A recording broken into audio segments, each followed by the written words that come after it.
अब हमने बात करी पीएमसी की। अगर सोसाइटी सोच रही है कि मुझे रीडेवलपमेंट में जाना है, सबसे पहली चीज़ कितने साल के बाद वो रीडेवलपमेंट में जा सकती है, और दूसरी ये कि एक बार रीडेवलपमेंट में उन्होंने सोच लिया कि हमको रीडेवलपमेंट प्रोजेक्ट्स अभी चालू करना है, तो सबसे पहला स्टेप पीएमसी है। उसके बाद का स्टेप क्या होगा?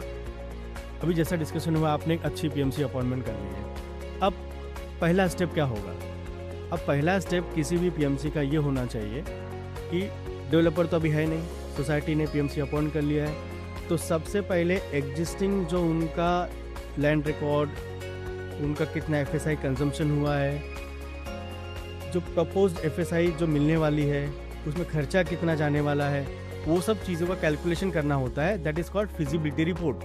तो फर्स्ट स्टेप पे फिजिबिलिटी रिपोर्ट बनाते हैं। और फिजिबिलिटी रिपोर्ट भी कैसा होता है, आजकल तो बस एक पन्ने पे बना के दे देते हैं और ये आपका फिजिबिलिटी रिपोर्ट है। ऐसा नहीं होना चाहिए। हर मुंबई में हर एक एक फुट की वैल्यू है, एक एक फुट की कीमत है।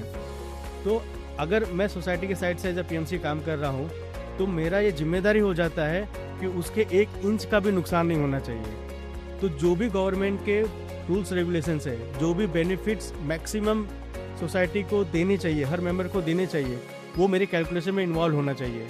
तो सबसे पहला स्टेप है उनका लैंड रिकॉर्ड देखो, उनका कन्वेंस, 7/12, पीआर कार्ड, जो पिछला अप्रूवल आया था वो सही था या गलत था, जो अभी करंट लोग रह रहे हैं वो कितना ऑक्यूपाइड किया हुआ है, और आज के डेट में करंट डीसीपीआर के हिसाब से, डीपी रिमार्क के हिसाब से, गवर्नमेंट के जीआर के हिसाब से, रूल के रेगुलेशन के हिसाब से मैक्सिमम एफएसआई कितना मिल सकता है, जो कि डेवलपर हाइड करते हैं, वो कैलकुलेशन करना है। और सब खर्चे निकालने के बाद इस प्रोजेक्ट में कितना प्रॉफिट है।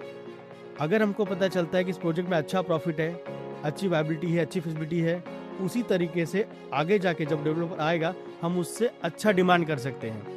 नहीं तो क्या होता है कि जब भी डेवलपर आते हैं आप डायरेक्टली बुला लेते हैं, वो करते हैं कि हम आपके साथ काम कर रहे हैं, आपको घर बना के दे रहे हैं, तो आपके ऊपर एहसान कर रहे हैं, 10-15% मैक्सिमम दे सकते हैं।